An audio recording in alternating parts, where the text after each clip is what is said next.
The world is behaving today just exactly like the world has always behaved. And what we're dealing with is precisely what human beings have always dealt with. Hello again, everybody. This is Heartbeats, the podcast, featuring insight and teaching from the more than 50 years of work done by Landon Saunders. Today's episode features a presentation Landon made to the team at the Miami Herald in the early 90s, and it addresses the idea of, in a world that breaks everyone, how do we hang on to our humanity? Now, here's Landon. One of your own, Ernest Hemingway, an old newspaper man, was covering the Civil War, the Spanish Civil War, and he went into an old cathedral. And he saw an inscription that said, "The world breaks everyone." And it went on to say, and afterward, "Some are strong in the broken places." It's a good sentiment. The world breaks everyone. Afterward, some are strong in the broken places. Why? Why is that? Why does the world break everyone? What kind of world are we living in? What kind of world is it that we inherit and that we pass on to our children? A world that can tear away at our humanity and tear away as we pass through our years until finally it just does us in. What kind of world is it? I think that's one of the reasons that Hemingway loved bullfighting like he did. He loved bullfighting, and he once said that bullfighting was like the Grand Opera. And the only major difference was that when the opera singer failed to hit high C, she didn't get gored with a bull. Life is a lot like a bullfight. And it seems like that every day we're out there in the arena, that we don't get many days off. We're in the arena, we have our cape, and before we spend too many days in that arena, it seems like the cape gets pretty tattered and torn and pretty ragged. Sometimes in that arena, the bull of divorce comes, rams through us, and almost takes our life away. We struggle to hold on to anything and everything that we have. Or the bull of disease comes through and takes us, or the bull of job loss comes through. And there are so many things that can happen to us because there's something about the nature of this world that just breaks everyone. And then afterwards, some are strong in the broken places. The pressures are always there. And maybe that's why Hemingway coined that beautiful phrase, grace under pressure. That when we are in this arena and trying to deal with all the setbacks and all the losses and try to hang on to our humanity, and that's the thing that I'm most interested in today. I'm interested in the humanity of each one of us, no matter what we're doing. How can we hang on to our humanity? How can we stay human? How can we have grace under pressure? This served Hemingway well because when he and his wife Mary were traveling in the West, she became very ill, and they rushed her to the emergency room. And Hemingway paces nervously outside the emergency room door. Pretty soon the door opens, the doctor comes through, and he's taking off his gloves and shaking his head. He couldn't do anything. Hemingway, grace under pressure, grabbed him by the arm and said, "No, no," and took him back into the emergency room and back by the side of Mary and says, "Let's go on, let's work." And they continued probing for veins until finally they got a little fluid in her veins and they revived her. Now, that's what we have somehow to find because we're in a world that breaks everyone. I find that we have an incredible tendency to make up a world that doesn't exist. And then we're always sort of set back by those false expectations. And so there are some things that we're better off if we just understand about the world to start with and know that it's then in this kind of world that we're trying to stay human. And one of the things is, one of the reasons that the world breaks everybody is because we're all going to die. We're all terminal. There's not any way, at least the last time I checked the death statistic, it was still 100%. Nobody gets out of it. The world breaks everyone.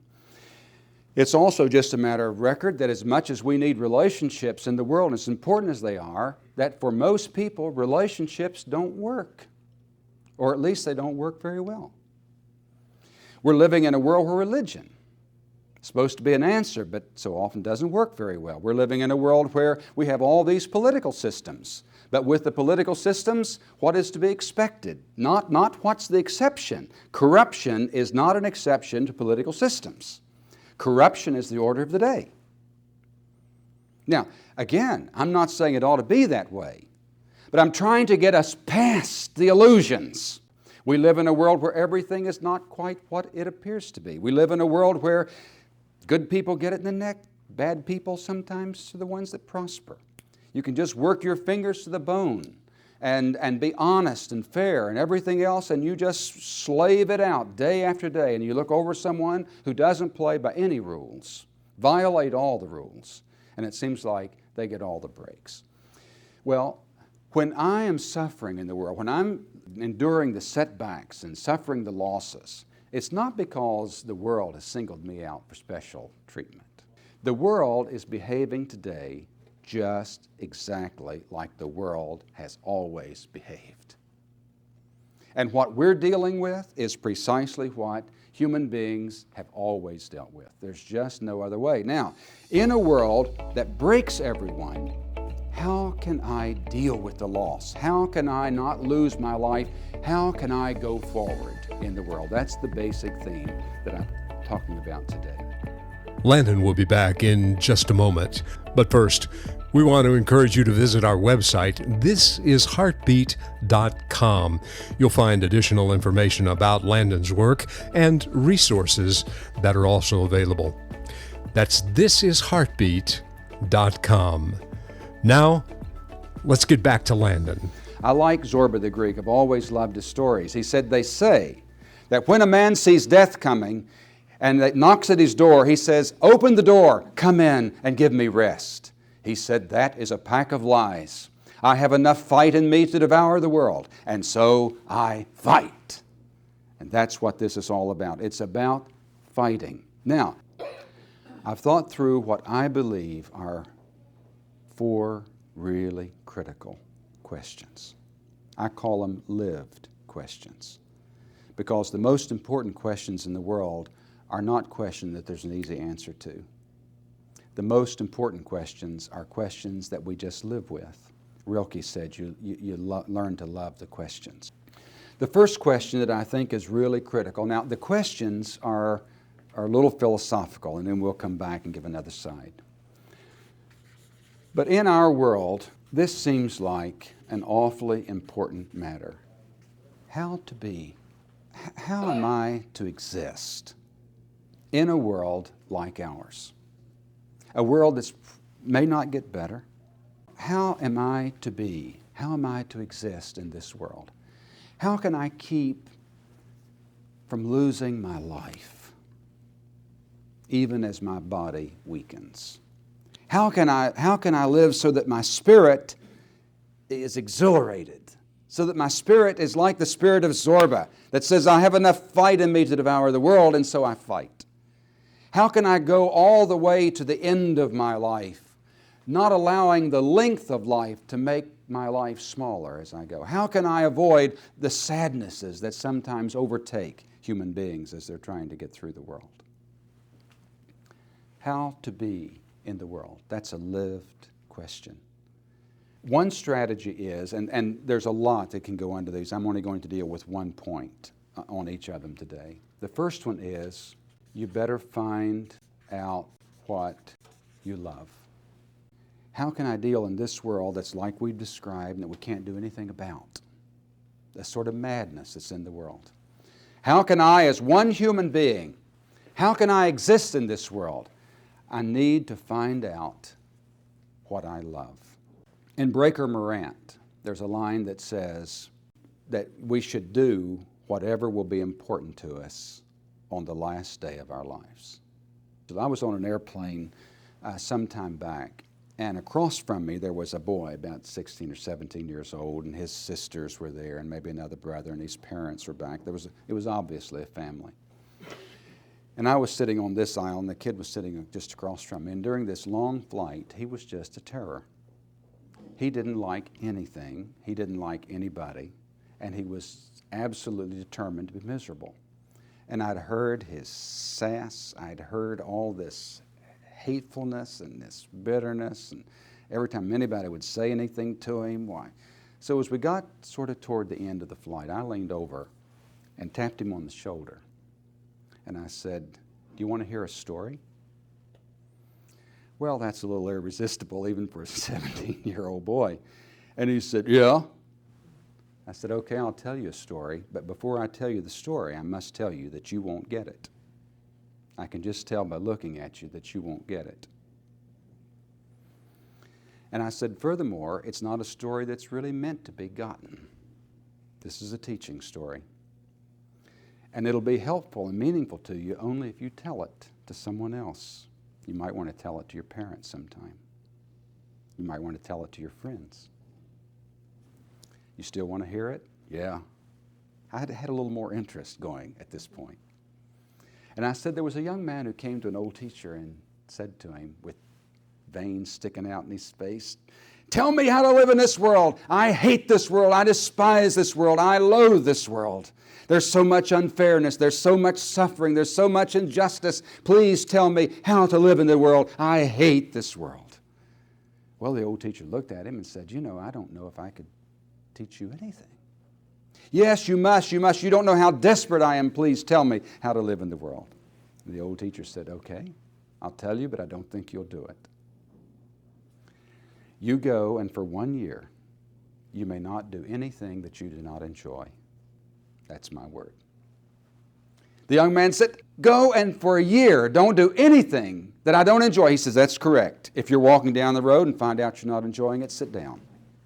If you're working at your job and you're not enjoying it, I don't know what to tell you there." Yeah. "But whatever you're doing, you may not do anything that you do not enjoy." The young man huffed and went off. A year later, he came back. When the old teacher saw him, his face was serene, he was calm. And the old teacher knew that he had learned the lesson. And he said to him, "Now, son, that you've learned to love the world, go, and perhaps you can be of some use to it." I've thought a lot about work. Just sheer toil. What do you get out of it? We think of all the things. We're going to get promotions, we're going to get raises, we're going to get retirements, we're going to get annuities, you're going to get stock options. I mean, we're missing some people in here, but we're going to get all these things out of our work. But what happens to all of that so often? Is it very trustworthy? They tell us now that the whole idea of one person getting in one job and keeping that job for the rest of their lives, their work lives, it's over. It's never going to be again. That everybody will go through 2, 3, 4 careers during a lifetime. And so the question becomes more poignant. What do you get out of your work? And I've got a suggested answer. If we don't get some joy out of our work, you're going to lose your life. You're just going to lose your life. You spend too much time at it. It's too involving. It's too important. Work is one of the major aspects of our lives. And there's so much about work that you can't control. But the one thing that you can control is what you're going to get out of that work. And I have a feeling, I believe, that there is a way to go at our job, because joy isn't something that this is an attitude. This is a condition of life. This is something that is a decision that we make. That to be in the world, that on the last day, I think that this will be the big clue. When Thomas Carlyle's wife died, he looked into her ashen face and lamented, "Oh, that I had but 5 minutes more, that I may tell you all." See, whatever's critical on that last day, whatever you want to feel, whatever you want to be, it's the most important thing for you to do today. And I think sometimes the worse the job may be, maybe the more I have to find a way to somehow be joyful in it. You say, "But Landon, that's dreaming. That's some sort of romantic view of life." What is the alternative? You say, "There's no way then I'm going to tell you today that you must march right into the office of the person you answer to and quit. You can't do it. The reason this is so important leads us on to another. The second really important question in a world like this is not only how to be in the world, but how to be with others. And that's where we'll pick up with Landon on the next episode of This is Heartbeat, the podcast. In a world that breaks everyone, is it really possible to be with others? If you enjoyed today's material, we invite you to rate, follow, and review the podcast wherever you get your material.